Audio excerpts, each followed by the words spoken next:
Hello guys, Hindi भाई sovereign channel में एक बार फिर से आपका दिल से स्वागत है। मैं लेके आई हूँ भारतीय इतिहास में चैप्टर सल्तनत काल। तो आइए क्वेश्चनों को शुरू करते हैं। दिल्ली सल्तनत शासित हुआ था कुल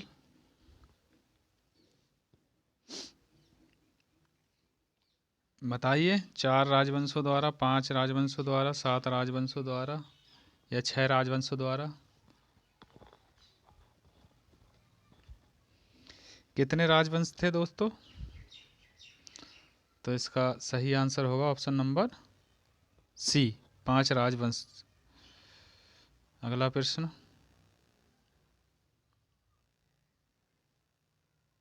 वंशों का शुरू से बाद का सही क्रम क्या है? पहले कौन सा वंश आया था, दूसरा कौन सा, तीसरा कौन सा, चौथा कौन सा? तो इसका right answer option number B. पहले आया था गुलाम वंश, खिलजी वंश, तुगलक वंश, मुगल वंश। ठीक है दोस्तों। और थोड़ी जानकारी और देख लेते हैं दोस्तों। तो इसका दिल्ली सल्तनत पर क्रमशः शासन करने वाले 5 राजवंश: गुलाम वंश 1206 से 1290 ईस्वी। ठीक है दोस्तों, ये डेट बहुत ही इम्पोर्टेंट है दोस्तों। खिलजी वंश 1290 से 1320, तुगलक वंश 1320 से 1413, सैयद वंश 1413 से 1451, लोधी वंश 1451 से 1526। ठीक है दोस्तों। चलिए फिर अगला क्वेश्चन। निम्न में से कौन सा शासक दास राजवंश से संबंधित है? कौन सा शासक है दोस्तों दास राजवंश से संबंधित है? तो इसका सही आंसर ऑप्शन नंबर होगा ए, इल्तुतमिश। अगला प्रश्न। दिल्ली पर राज करने वाली प्रथम महिला शासक कौन थी दोस्तों? ये क्वेश्चन भी एग्जाम में बहुत बार आया है दोस्तों ये। तो इसका सही आंसर होगा रजिया सुल्तान। ठीक है दोस्तों। चलिए अगला प्रश्न। सुल्ताना रजिया इल्तुतमिश की डॉट डॉट लगती थी। कौन लगती थी दोनों दोस्तों? तो इसका सही आंसर होगा इल्तुतमिश की लगती थी ऑप्शन नंबर बी, पुत्री। ठीक है दोस्तों। चलिए अगला प्रश्न। दिल्ली सल्तनत की प्रथम तथा अंतिम महिला शासिका थी, कौन थी दोस्तों? तो वो थी, कौन थी? अभी अभी बताया दोस्तों, रजिया सुल्तान, ऑप्शन नंबर ए। अगला प्रश्न। बाजार नियंत्रण प्रणाली किसने प्रारंभ की?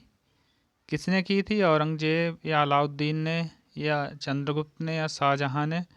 किसने प्रारंभ की थी? तो दोस्तों बाजार नियंत्रण प्रणाली की थी Alauddin Khilji, option number B.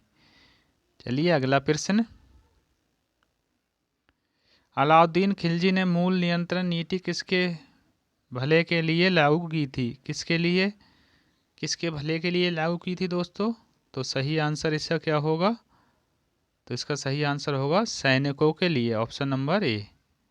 चलिए अगला प्रश्न। राजस्व सुधारों को सर्वप्रथम किसने चलाया? किसने चलाया था दोस्तों राजस्व सुधारों को? तो ये भी ऑप्शन नंबर क्या होगा? बी, अलाउद्दीन खिलजी ने दोस्तों। चलिए अगला प्रश्न।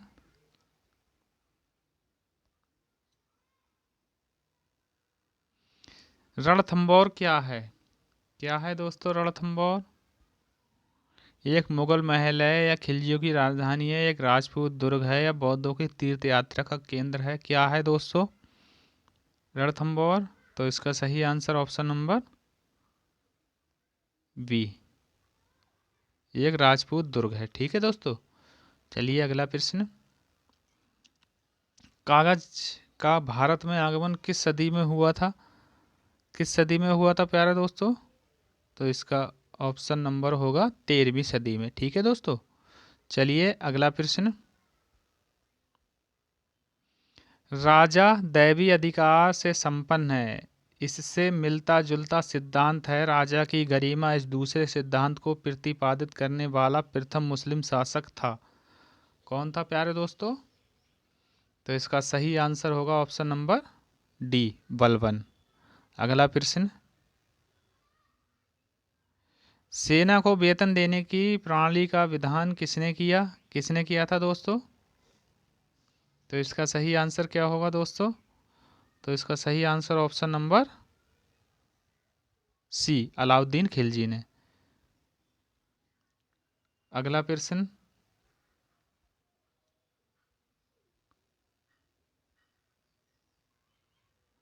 निम्नलिखित में से किसने अपनी राजधानी दिल्ली से देवगिरी स्थानांतरित की? दोस्तों ये इम्पोर्टेंट क्वेश्चन है, ठीक है, एग्जाम में आया हुआ है ये। बताइए दोस्तों किसने की थी? तो इसका सही आंसर होगा ऑप्शन नंबर डी, मोहम्मद बिन तुगलक ने। चलिए अगला प्रश्न, विजयनगर साम्राज्य का हिंदू राजवंश निम्नलिखित की पराजय से समाप्त हुआ। बताइए दोस्तों, तो इसका सही आंसर क्या होगा? तो इसका सही answer option number B, Ram Rai. चलिए अगला प्रश्न,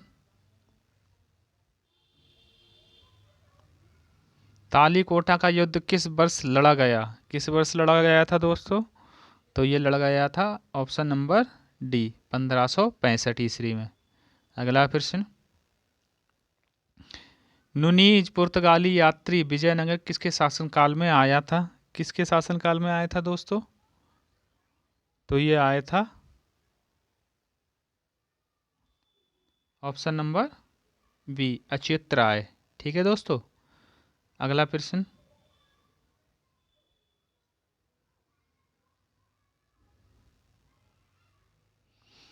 वह विदेशी लेखक जिसने विजयनगर साम्राज्य के बारे में विस्तार से वर्णन किया, किसने किया था दोस्तों? तो इसका सही आंसर ऑप्शन नंबर डी, नुनीज ने। चलिए अगला प्रश्न, सूची आ गई है दोस्तों। सूची बन के स्थापत्य लक्षणों का सूची सेकंड में दिए गए राजवंशों से सुमेलित कीजिए। बड़े पत्थरों के बिलाकों और न्यूनतम अलंकरण किससे थे? तो मैं इसका डायरेक्ट ऑप्शन बता देता हूँ दोस्तों। तो इसका डायरेक्ट ऑप्शन है ऑप्शन नंबर डी। ठीक है दोस्तों, तो आइए मिलाते हैं ऑप्शन नंबर डी में। तो बड़े पत्थरों के बिलाकों और न्यूनतम अलंकरण किससे थे दोस्तों? तो ऑप्शन नंबर चौथे से, तुगलक वंश से थे। और शुद्ध मेहराब किससे थे दोस्तों? तो ये थे गुलाब वंश से। अर्ध गुंबद महाद्वार किससे था दोस्तों? तो इसका सही मुगल वंश से। और दोहरे गुंबद और मोटी दीवारें किससे थी प्यारे दोस्तों? तो वो था लोधी वंश से। ठीक है, चलिए अगला प्रश्न, अमीर खुसरो का जन्म स्थान है कहाँ है दोस्तों? तो अमीर खुसरो का जन्म स्थान है कहाँ है प्यारे दोस्तों? पटियाली में। चलिए अगला क्वेश्चन,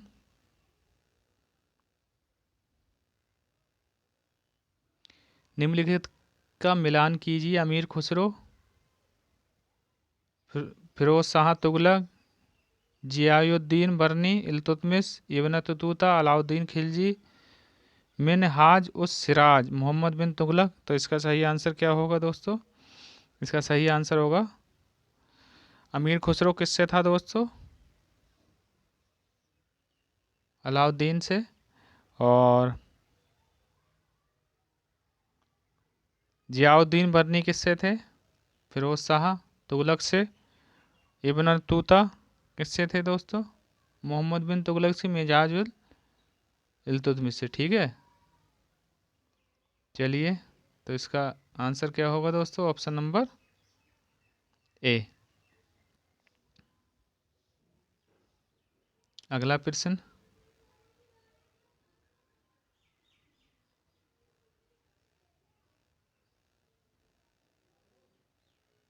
निम्नलिखित में से कौन सा विद्वान भारत में महमूद गजनवी के साथ जुड़ा था? कौन जुड़ा था दोस्तों? तो इसका ऑप्शन नंबर क्या होगा दोस्तों? तो option number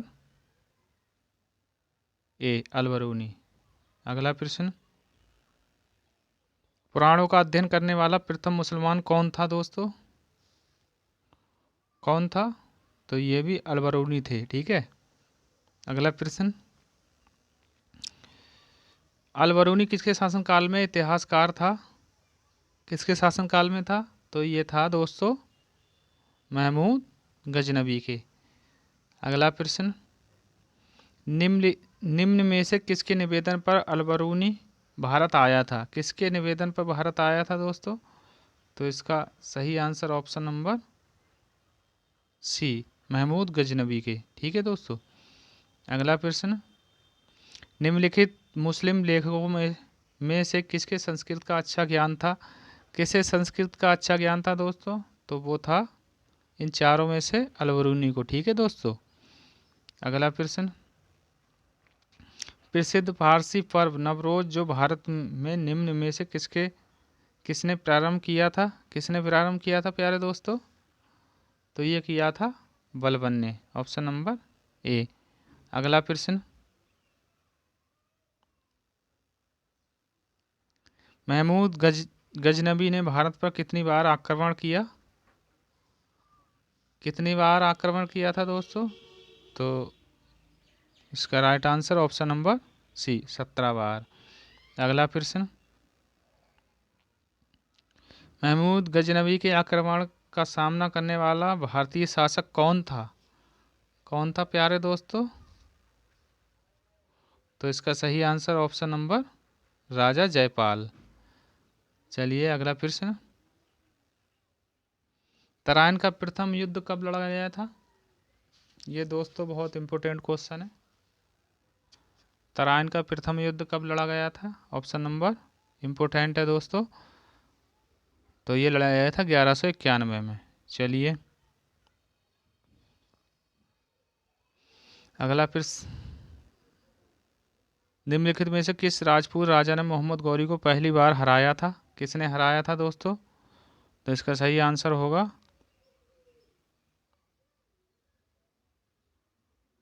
option number B, Baghel Bhim. चलिए अगला प्रश्न,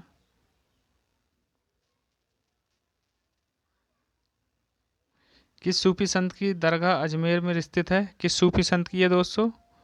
ख्वाजा मोइनुद्दीन चिश्ती की। ऑप्शन नंबर सी।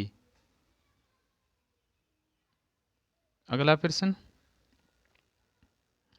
आत्मकथा सहनामा के लेखक कौन है दोस्तों? कौन लेखक हैं? तो इसका सही answer option number B, Firdausi. अगला प्रश्न, सहनामा एक फारसी कवि द्वारा लिखी गई किस सम्राट की कथा है? किस सम्राट की कथा है दोस्तों? तो ऑप्शन नंबर क्या होगा? Option number A, Mahmud Ghaznavi की। अगला प्रश्न, निम्नलिखित में से किसने अपने आप को खलीफा घोषित किया था? किसने किया था दोस्तों? तो खलीफा घोषित करने वाला कौन राजा था? तो ये था Mubarak Shah Khilji. Option number D. अगला प्रश्न, निम्नलिखित में से सर्वप्रथम लिखने की कला विकसित की? तो इसका सही आंसर होगा ऑप्शन नंबर बी, सुमेर। इस क्लास का सेकंड लास्ट क्वेश्चन दोस्तों, छोटा बालक तेमुजिन बड़े होने पर कहलाया, क्या कहलाया था दोस्तों? तो इसका सही आंसर होगा ऑप्शन नंबर बी, चंगेल खां, जेंगहीस खां। ठीक है, इसका उपनाम है। चलिए अगला प्रश्न, चंगेल खां किस देश का निवासी था? किस देश का था दोस्तों चंगेल खां? तो ये था मंगोलिया देश का निवासी। ठीक है दोस्तों। दोस्तों आज के प्रश्न यहीं समाप्त होते हैं और इसके बचे हुए क्वेश्चन हम कल क्लास में लेके आएंगे। दोस्तों अगर क्लास अच्छी लगी हो तो लाइक कमेंट शेयर ज़रूर करना। तब तक के लिए दोस्तों धन्यवाद।